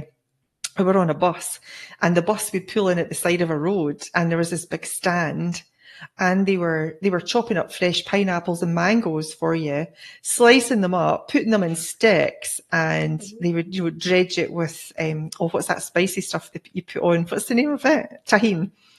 They would put the tahine on the top of it and give you it in this little cup. And it was something like 50 cents. I mean, it was virtually nothing, but this massive big plate of the freshest fruit. I mean, they were taking them off the trees and just, you know, cutting them up for you on the side. And to experience something like that is amazing, because normally where most of us live, it's all imported stuff. It's mostly not local. So you don't know how long it's been picked. You don't know how long. It could be months before it arrives in your store. You can't get anything fresher, and it really shows in the taste of it, the look and the smell, the smells of fresh fruit that are not, you know, sprayed with pesticides and stuff, that are really, really fresh. It's just absolutely amazing. A lot of health benefits in there when you're getting the real nutrition from real foods, you know. So yeah, I would say get off the boat, because I was kind of skeptical, thinking, I don't know if I want to do that, but that's from watching too much. That's from watching too much news. Normally, if you stay with the excursions and you stay with the cruise line stuff, you're fine and you're protected in a protected area. Yes. A lot of times when you run into trouble, it's the people that want to go off and do their own thing. And I'm not saying you can't, but if you are not familiar with the area or the crime or whatever, because every area has this crime, even the US does. Yeah. But, you know, then you can wind up in trouble. Yeah, but cruises are the best bang for your buck, because, you know, you fly to one location, you get on the ship, you unpack, but you get to see several destinations without packing, unpacking, reflying. So you don't spend a lot of time packing, unpacking. It's just go and enjoy it. And I wouldn't necessarily cram it in. You do have days at sea, but if you go to a destination and maybe you've been there and you've already seen their stuff, that's also a good time to stay on the ship and have the pools all to yourself, because most everybody else is off. They're all off. On an excursion. So you can have some great quiet time too. I mean, when we were there, it was funny. I'll tell you another funny story, but we had to not do anything on an excursion one day. We just got off the ship and we ended up finding this little hut, this restaurant on the actual beachfront. I mean, it ended up being just totally delicious. But the first day we were there, we left on the Saturday, and Sunday was the first day. It was all at sea. We didn't dock until the Monday morning. So on the Sunday, we decided to go out and we reserved a sunbed, and this was after breakfast. I said, right, I'm going to go back and get the sun cream in the bag with all the, you know, the water and stuff. And he says, okay, well, I'll just stay here. I'll just sit on the sunbeds. And I said, well, you've not got any sun cream on. He said, that's so I'll be fine. So it took me, I would say 10 minutes, 15, no more than 15 minutes to get from the front of the ship to our cabin, grab the bag and straight back up again. And he had taken his t-shirt off and he was just lying in his shorts on the thing, and he was burnt to a crisp. He was red as a lobster. And I said, you don't look like you're going to be very well later. And he's like, no, I'll be fine. The next again morning, when we were to get off, he was totally red and in pain. So always be very careful when you're on a ship. It's the sun can just absolutely burn you to a crisp. He was in a long sleeve shirt and a pair of jeans with his trainers the whole day, and he really suffered for it. He just sweated buckets the whole time. But we couldn't do anything because his skin was so sore. So we couldn't do the big zip line that was there at that area because he was in a lot of pain. And he's like, oh God. You don't think about things like that, but just to let you know, make sure you don't do anything without sunscreen on. Sunscreen. Lessons learned, right? Yeah, yeah, absolutely. Learn from our lessons. Yeah, don't do that. That's not good. Yeah. Well, is there any last things you want to share with anybody before we go? Other than I'm going to book a vacation. I think I'm going to book another cruise. Actually, I think that maybe in 3 months' time, or I'm going to do it in 6 months' time. I'm going to give myself plenty notice, Laura. 6 months' time, but I thoroughly enjoyed that, and we haven't had a vacation. I think 2019 was the last one we had on the cruise. So I really think we are overdue one, and we very much deserve one because we've both been exceptionally busy with work and other things. And yes, I think we could both do with some downtime. So yeah, this has been inspirational. It's like, yes, let's just go and book it. Book the ticket now, Dawn. Book the ticket now. One of the reasons I look forward to my Virgin Voyage next year that I've been putting together, because I would love to have all of our guests and anyone that wants to join us get together. I'm looking at the Costa Maya Soul one on Virgin Voyage. So first of all, Virgin Voyages is 18 years and older. So there's no kids. We all know adults can be screaming kids bad enough by themselves, but it's adults only, and it is a very conscious, environmentally conscious cruise line. Richard Branson does that. It's not your typical excursions. They actually have more private excursions, so you're not in you don't feel like you're being herded with a bunch of cows, and it's often the smaller places that you don't normally see. There is no waste, so they cook what you want fresh. So it's like a buffet without a buffet, because you just order what you want. You don't have to worry about food sitting out. They don't waste foods. They don't waste plastics. Everything is freshly made. Everything's included. Everything is included. So is that the tips that are included? Because I'll tell you something with the Norwegian. What got me was that we had to pay up front for tips. I think it was like $250 just for the tips for the week. But then they're expecting you to tip as you go along. Like if you're in the bar and you're buying something, because we didn't take, because I don't drink alcohol, so we didn't take the drinks package. Yeah, and if you feel that way, you might, but most cruise lines know there is a tip that is figured out depending on, and the percentage goes by what room you've booked, whether it's an interior, a balcony, a suite. There is a certain amount of tip that's there, and most cruise lines will say you can either pay it up front or you can choose to pay it later. But if you're not aware of it, who wants that extra expense or that bill to come? With Virgin, if anyone knows anything about Richard Branson, all of his brand is designed because he's found things he didn't like that somebody else did, and he wants to make it better and different. And so with Virgin Voyages, that is all included. You can buy a pack, but they even have your sodas, teas, all that stuff is included. The only thing, then juices are included as well, just not your fresh pressed juices. Those are a little bit more.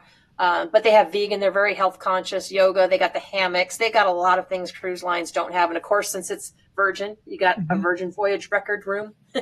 If you do the Rockstar Suites, you got guitars hanging from the wall. You can take them guitars down and play them. It's a fun cruise line. Fun cruise line. Sounds interesting. Yeah. Oh yeah, yeah. Yeah, I think adults only would be a good thing for us, because when we were on the Norwegian, the very last minute, apparently they dropped their price a great deal, and a whole load of families that was coming up for spring break at that time, those that were having the spring break jumped at the tickets. So there was an absolute ton of kids. And I mean, not that I've got anything, I've got 3 kids myself. But yeah, I think when we were expecting to have a little bit more of a relaxing time on there, it could be a bit rowdy at sometimes. But and know what your cruise line is about. Carnival is known as the party ship. It is known as being the party place. You've got young, old, everything there. You know, of course, Disney is also geared more towards family and kids. Princess is a little higher, and Royal Caribbean and MSC, those are a little more experiences. I would say between the shows, you could get from like a High School Musical type feel show to like a Broadway feel show. It depends on what cruise line you're on. There's a ton of them. There's more than what you even see on. There's hundreds of cruise lines and thousands of ships on the water. So a lot of people think that that's all they see. It's like, oh no, there's a lot more out there. Well, I've seen a couple that go out from Houston, which is about 4 hours drive from us, so that's not too bad. So we might even up just taking the car and parking it there and driving back once we dock again. But yeah, I think I'm going to look at it more, definitely. I think get a little bit of time away. Yeah. Well, we want to thank all of you for joining us for some fun in the sun, and we hope you all enjoy your summer. Yes. Feel free to share with us some of your favorite vacation spots and experiences in the comments. And we really wish that you hope you all have a great day, and we